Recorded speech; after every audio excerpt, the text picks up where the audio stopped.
Olá pessoal, como vão? Me chamo Érica Maia, sejam bem-vindos ao primeiro podcast IGTV do projeto Mesa Redonda das alunas do 6º período de nutrição da Universidade de Potiguar. E hoje nós estamos todas aqui reunidas para falar sobre um assunto de extrema relevância e muito discutido atualmente. Nós iremos falar a respeito de nutrição estética. Iremos abordar a influência da nutrição no envelhecimento cutâneo. Aqui ao meu lado estão as minhas colegas de faculdade e acadêmicas de nutrição, Carol Dantas, Gabriela Sá, Sofia Maia, Kika Rodrigues, Jane Andrade, Nájila Tavares e Luana Santos. E eu já vou aqui, passar a palavra para a nossa primeira convidada, Carol Vilar, que vai falar sobre o impacto social do envelhecimento cutâneo. Pois é, gente, a gente está aqui tratando sobre envelhecimento, né?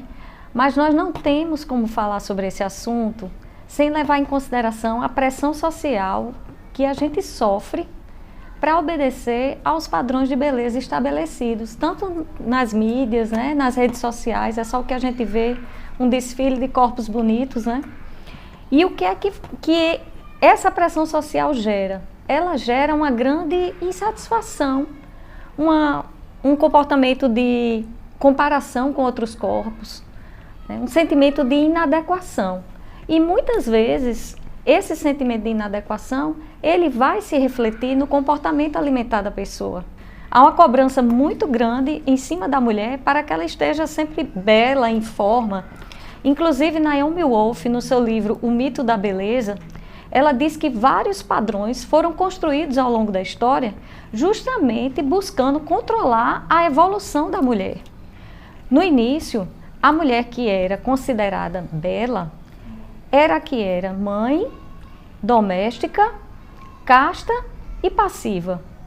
Com o surgimento do feminismo e a saída da mulher para o mercado de trabalho, esse conceito foi se desfazendo.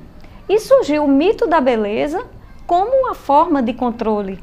Por quê? Porque a mulher, ao envelhecer, ela adquire poder. E não é interessante que a mulher seja vista como um grupo social poderoso. Então, estimulam a competição entre as mulheres para que haja uma briga entre as gerações. É a jovem criticando a mais velha, que está cheia de cabelo branco. É a mais velha invejando o corpo da mais nova, que está firme e está bonito para os padrões estabelecidos socialmente. E com isso não formam vínculos entre as gerações. E as mulheres vão enfraquecendo enquanto grupo social. Então, nós não queremos ser recatadas, não queremos ser vistas na nossa beleza como um objeto de posse ou de consumo de um homem. Nós queremos ter um lar, mas não queremos ser do lar. Nós queremos ter a oportunidade de exercer o nosso papel público. Nós queremos ser recatadas ou não. E quando nós não formos recatadas, queremos ter o direito de não sermos estupradas. Ter a garantia de ter nossa liberdade e ter nosso corpo preservado, respeitado. Nós queremos ser belas, sim, mas belas à nossa maneira, não como uma boneca inflável que está imune à passagem do tempo. Então, dentro desse contexto, a gente sabe que envelhecer é um processo natural, é inevitável e é irreversível. Mas nós podemos adotar várias atitudes para que esse processo ocorra da forma mais saudável possível e com qualidade de vida. Fantástica a sua fala, Carol. Muitíssimo obrigada. Foi de extrema relevância para todas nós, E agora, especialmente em relação à nossa pele, vamos conhecer como ocorre esse envelhecimento. E agora a gente vai conversar um pouco sobre isso com Gabriela Sá. Gabi, que vai falar agora sobre a fisiologia, do envelhecimento. O que é o envelhecimento Vou começar com uma pequena curiosidade. Vocês sabiam que a pele é o maior órgão do nosso corpo? Normalmente a gente esquece, que a pele é um órgão, mas é sim. E o envelhecimento cutâneo, ele é inevitável. né? Afinal de contas, ele é uma demanda natural, fisiológica e progressiva, que todos nós estamos submetidos, né, a ela. E isso é devido, gente, ao fato das nossas células somáticas, que são aquelas que são responsáveis pela formação dos órgãos, dos tecidos, elas começam a morrer, né? E elas, com o passar do tempo, elas deixam de ser substituídas por novas células, né? Então, esse envelhecimento, ele está associado a alguns fatores, como a perda do tecido fibroso, a própria renovação celular, que ela fica mais lenta, né, ao longo do tempo, né, a redução da nossa rede vascular e glandular, né, e também a função de barreira, que é aquela responsável por preservar a hidratação da nossa pele, ela fica lesionada, né. Então, gente, segundo a Sociedade Brasileira de Dermatologia, a genética e o estilo de vida são extremamente importantes para as funções fisiológicas normais da pele.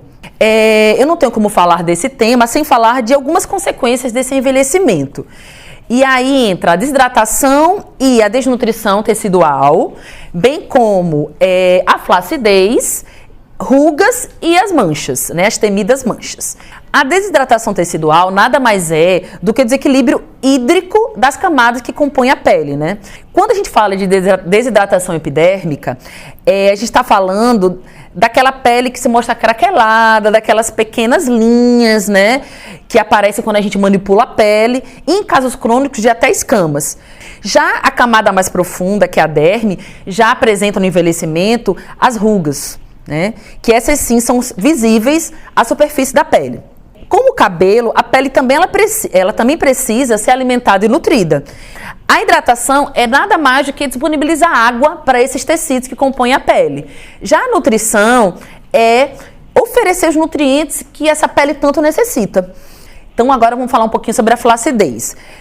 Normalmente ela está associada tanto ao processo de envelhecimento fisiológico, né, que ocorre a partir dos 30 anos, bem como do emagrecimento excessivo. E ela costuma diminuir a atividade dos fibroblastos, que são as células responsáveis pela produção das proteínas colágeno e elastina, que são essenciais, né, para a nossa pele.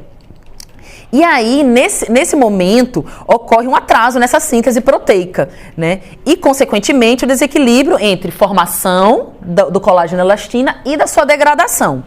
E aí, gente, com o envelhecimento, as fibras colágenas, elas tendem a ficar mais espessas, as fibras elásticas costumam perder essa elasticidade, bem como há uma diminuição progressiva da gordura armazenada no tecido subcutâneo. As rugas são a perda da tonicidade e elasticidade da pele, né? E aí existem dois tipos de rugas. As rugas estáticas, que são aquelas que se manifestam nas regiões do corpo em que são imóveis, né? Essas sim são produtos do envelhecimento cutâneo. E tem as rugas de expressão, né, que costumam aparecer ao redor dos olhos, na testa, nos lábios, né? Normalmente aparecem em pessoas muito expressivas, assim como eu, né? E aí, por último, a gente vai falar sobre as manchas, que são também conhecidas como lentigos senis. Elas acometem tanto homens quanto mulheres, principalmente a partir dos 70 anos de idade, né? Normalmente elas são pequenas, são de cor acastanhada e aparecem em mãos ou no peito, né? E costumam ser os principais sinais de envelhecimento do corpo, né? E elas tendem a ser em regiões onde há uma maior exposição solar, né? E aí elas também podem estar associadas a modificações hormonais, a predisposições genéticas, bem como a fatores emocionais, estresse e sequelas de acne e de sol. Muito obrigada, Gabi. Eu amo, gente, eu sou apaixonada por ela. Posso falar muito não, sou suspeita. A gente vai passar agora para a Sofia, que vai nos falar um pouco sobre os hábitos de vida correlacionados ao envelhecimento cutâneo. Nesse processo de retardo desse processo de envelhecimento cutâneo, existem os fatores que são internos, existem os fatores que são externos. Alguns fatores internos, infelizmente, a gente não tem muito controle sobre eles, como algumas doenças, algumas questões hormonais, algumas questões de ordem genética mesmo, que são realmente difíceis de ter esse controle. Mas existem os fatores externos também. Esses fatores externos, eles são totalmente preveníveis, digamos assim, né? A gente tem como ressaltar aqui alguns pontos, que é a questão da exposição solar em horários inadequados, né? O tabagismo, o uso de álcool, o uso de drogas, o estresse. Existem alguns outros fatores externos que não são muito comentados por aí, né? Que é a questão da poluição excessiva, na poluição ambiental excessiva, a questão de uso de aditivos químicos nos alimentos, né? Principalmente os alimentos, né, processados, ultraprocessados, que são ricos, né, em aditivos químicos. O uso de alimentos que sejam ricos em agrotóxicos, que tenham muito pesticida. Todos esses fatores externos também vão influenciar na saúde da nossa pele. Existe também a desidratação, como um dos fatores externos, que na verdade ele é interno, mas ele pode ser potencializado por fatores externos, né, como vento, sol. Agora, existe uma atenção também a ser dada ao exercício físico. O exercício físico, quando ele é de uma intensidade, de alta intensidade, de longa duração, ele também pode ser prejudicial, sim, para a nossa pele. O consumo do carboidrato, o carboidrato simples principalmente, dos açúcares em si, lembrando que o carboidrato simples vai se transformar em açúcar, né? O grande problema, na verdade, é que eles vão acabar produzindo os que a gente chama de AIDs, né? AGE. E qual o problema desses AIDs, né? O problema deles é que, na realidade, eles vão interferir, eles vão interagir com as gorduras e com as proteínas, né? E eles vão acabar alterando, né, tanto a função quanto a estrutura do colágeno e da elastina, né? E essa daí é o que vai acontecer. Quando causa essa desordem na pele, então você vai começar a ver, né, o aparecimento de rugas, o aparecimento de flacidez, o aparecimento de manchas. Então, o que acontece? Junto a isso, existem os radicais livres. Os radicais livres a gente está produzindo a todo momento, né? Estresse, sol, tudo que é maléfico ao nosso corpo está produzindo radical livre. Nós, naturalmente, estamos produzindo radicais livres. Então, quando você junta o AID com com os radicais livres, então o que acontece? O DNA da célula, ele acaba sendo danificado, né? E você acaba tendo uma menor atividade celular. Qual o problema? Você tem uma menor regeneração celular, tudo isso, e a pele vai sentir tudo isso. Ótimo, Sofia. Concordo com cada palavra dita. Muito obrigada. E agora, Kika, né, vai nos falar um pouco, vai nos esclarecer, né, mais sobre o papel dos nutracêuticos, antioxidantes e compostos bioativos. Amiga, fala um pouco aí sobre esse tema. Eu vou falar um pouco sobre o nutracêutico bioativo, o conceito, né, do nutracêutico, do bioativo e do antioxidante. O composto bioativo são nutrientes essenciais para o seu corpo. O que acontece quando você ingere um tomate? O tomate, ele tem um composto bioativo, que é o licopeno, e ele vai ser absorvido pelo seu corpo e vai produzir um efeito benéfico ao seu organismo. Esse efeito benéfico vai diminuir a ação de radicais livres, é anticancerígeno, e vai melhorar a textura da sua pele, cabelo, unha. E alguns estudos falam que o licopeno, que é esse bioativo do tomate, é bom para câncer de próstata. Então, falando um pouco do que é antioxidante, né? Quando você está envelhecendo, você está produzindo radicais livres, e o antioxidante, com esse prefixo antióxido ou antiferrugem, sua célula está degradando, sua célula está envelhecendo. E com isso, quando você ingere alimentos in natura, alimentos, frutas, verduras, folhas, legumes, você está ingerindo compostos bioativos que ajudam ao seu corpo a desinflamar.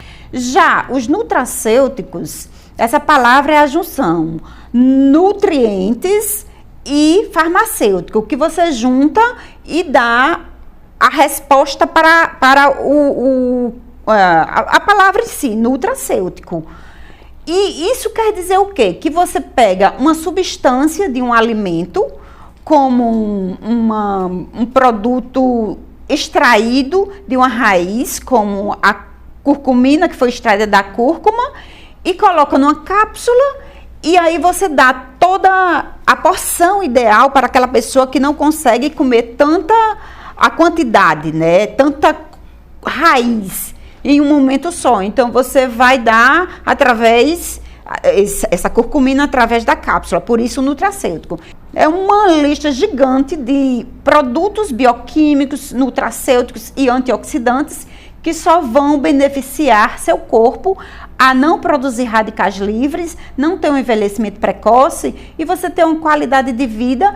Então, diante de tudo que eu falei, Jane vai falar dos nutrientes que tem nos alimentos, né, de fácil acesso, e vai exemplificar como você ter acesso a todos os bioativos da natureza. Perfeito, Kika. Amei seus esclarecimentos, de verdade. É incrível, né, como uma alimentação antioxidante realmente pode nos levar a uma vida mais longa, bela, né, que a gente tanto almeja aí, e saudável, né, o que a gente tanto quer. E Jane, me fala aí quais são esses alimentos, né? Como que a gente pode unir esses alimentos para a gente aí obter todos os benefícios que Kika falou?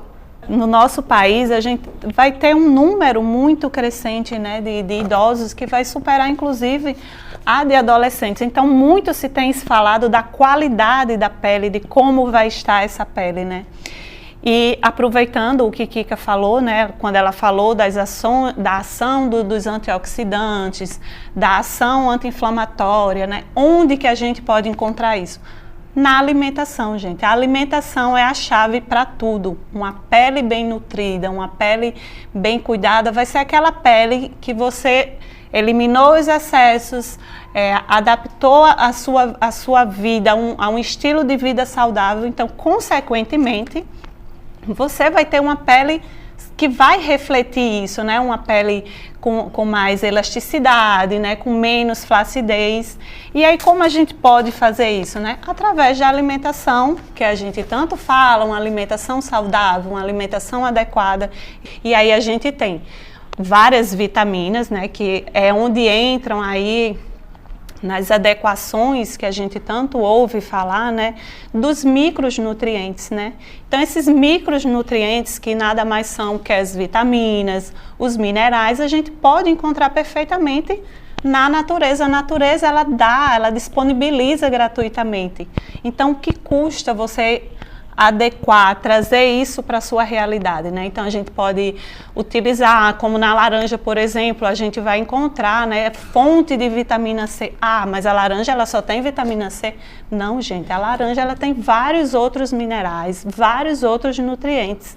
Não estou aqui dizendo que existe um alimento mágico, sabe? Que vai ter aquele superpoder que eu vou utilizar, vou colocar na minha alimentação. Ah, agora eu vou ter uma pele maravilhosa porque eu consumi tal alimento. Não é isso.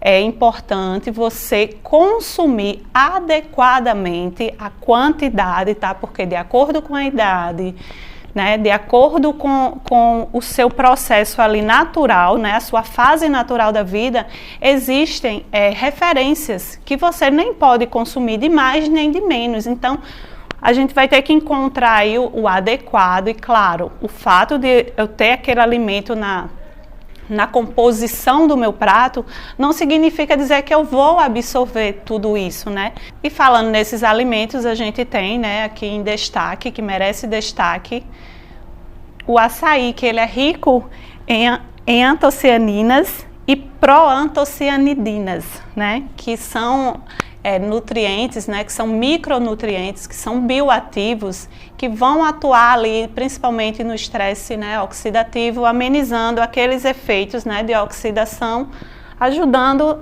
a pele a ter, né, uma elasticidade, uma firmeza, né? A gente pode encontrar nos alimentos como nas castanhas, né, as oleaginosas, as castanhas de caju, que a gente vai encontrar, além vários minerais como selênio, magnésio, que todos esses minerais, juntamente com as vitaminas, com esses micros encontrados em diversos alimentos, eles vão atuar, né, nesse processo de envelhecimento, retardando o máximo possível. Além, né, do açaí, a gente tem outros alimentos, né? A gente tem os polifenóis, né, que é encontrado no chá verde, que é encontrado no cacau, né, que a gente pode colocar isso na nossa dieta, porque esses alimentos podem fazer parte, né, do nosso dia a dia, do nosso hábito alimentar. Temos também o resveratrol, né, que é bastante encontrado no suco de uva, numa tacinha de vinho que a gente pode consumir. Hoje eu não posso consumir vinho, mas eu posso consumir uma uva, certo? Principalmente as uvas roxas. Nós temos vários alimentos fontes de vitamina C, como a laranja, a acerola, o limão. São frutas que a gente encontra facilmente aqui na nossa região, né? Temos também o consumo que a gente não pode esquecer, né? Como Kika falou, do ômega 3, que ele é bastante encontrado nas sardinhas, né? Nos peixes de água fria. Então, assim, é graças a essas propriedades terapêuticas, né, esses micronutrientes, que esses alimentos eles ficaram conhecidos também como alimentos funcionais, exatamente por eles atuarem na nossa fisiologia, né, na fisiologia do corpo humano. Então, como já dizia Thomas Edison, o médico do futuro ele não tratará o ser humano com medicamentos, mas irá curar e prevenir as doenças com a nutrição. Uau, Jane! É impressionante como esses alimentos são acessíveis, né? E de fácil acesso. Como a gente consegue realmente colocar no nosso dia a dia. Muito obrigada, viu, Jane? E agora, Nájila, me fala como é que eu coloco esses alimentos na minha dieta, na minha rotina? Tudo que você ingere vai ditar como será o seu envelhecimento. Por isso, procure sempre ter uma alimentação balanceada, diversificada, antioxidante, cheia de compostos de vitaminas e minerais. E quais seriam eles? Vitamina A, vitamina C, vitamina B12, vitamina D, vitamina E, os minerais que são tão importantes, que são os potássio, magnésio, sódio. E onde é que nós encontramos esses compostos, Nájila? Então, uma alimentação rica em frutas, legumes, verduras, carnes, ovos, peixes, oleaginosas, azeite. Então, sempre buscar utilizar uma alimentação com o máximo de micronutrientes. E aí, para concluir, vou deixar para vocês uma receitinha maravilhosa de um suco antioxidante, cheio de compostos bioativos, que vocês vão adorar. E lembrando que a minha dica toma em jejum antes de qualquer refeição, né, ao acordar, para o seu organismo receber aquele alimento e absorver todos os micronutrientes, né, que são cheios de vitaminas e minerais. Então, pega a canetinha e anota o que eu vou falar agora. Uma folha de couve-folha, um pedacinho de gengibre, um pedacinho de cúrcuma, 1 ou 2 limões e umas 5 folhinhas de hortelã. Vai bater tudo com uns 150 ml de água, mais ou menos, e aí vai tomar em jejum. Nájila, eu já quero experimentar esse suco, viu? Já fiquei aqui com água na boca. Luana, você pode nos dar algumas dicas, né, de como obter esse envelhecimento cutâneo saudável? Alguns já foram falados, né? Alguns já foram ditos, como a hidratação, que é muito importante, diria que assim é o mais importante de tudo. E alta exposição solar sem proteção. Então é sempre necessário usar o protetor solar, certo?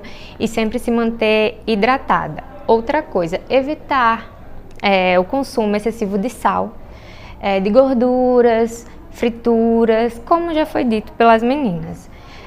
Um sono tranquilo de 7 a 8 horas, alguns especialistas dizem que funciona. Então, vocês têm que tirar a maquiagem sempre quando você for dormir e quando você acordar, uma limpeza de pele. Por quê? Porque a poluição faz com que os nossos poros entupam. E aí, o que acontece? A acne e tal. Não pular refeições, certo? É muito importante não pular refeições. Fazer de 4 a 5 refeições durante o dia. Praticar exercícios. E eu diria que a chave de tudo, uma reflexão minha agora, é a nossa mente. Nada vai adiantar se a nossa mente não estiver bem. E então, com esses passos que são bem simples, que dá para fazer sempre, todos os dias, a gente consegue sim ter uma pele, ter um envelhecimento da pele, que não tem como evitar, porém mais saudável, e a gente consegue até fazer com que ela não envelheça tão precoce assim, que acontece muito devido a estresse também. Então, cuidem da mente de vocês, como eu já falei, exercício, meditação é bom, e é isso. Exatamente, Luana. Chegamos ao fim, né? Mas eu não poderia também te dar a minha palavrinha e a minha humilde opinião sobre esse tema tão discutido, que eu espero que do fundo do meu coração que vocês tenham gostado. A ciência nos mostra que quase tudo o que a gente precisa está numa alimentação adequada, pois todos os nossos órgãos precisam de nutrientes para funcionar em harmonia, como numa orquestra. A natureza pode nos oferecer saúde em seus vários remédios, vitaminas, minerais, água, fibras e gorduras boas. Tudo aí está acessível e com certeza eu vou lhe falar, bem mais em conta do que você imagina.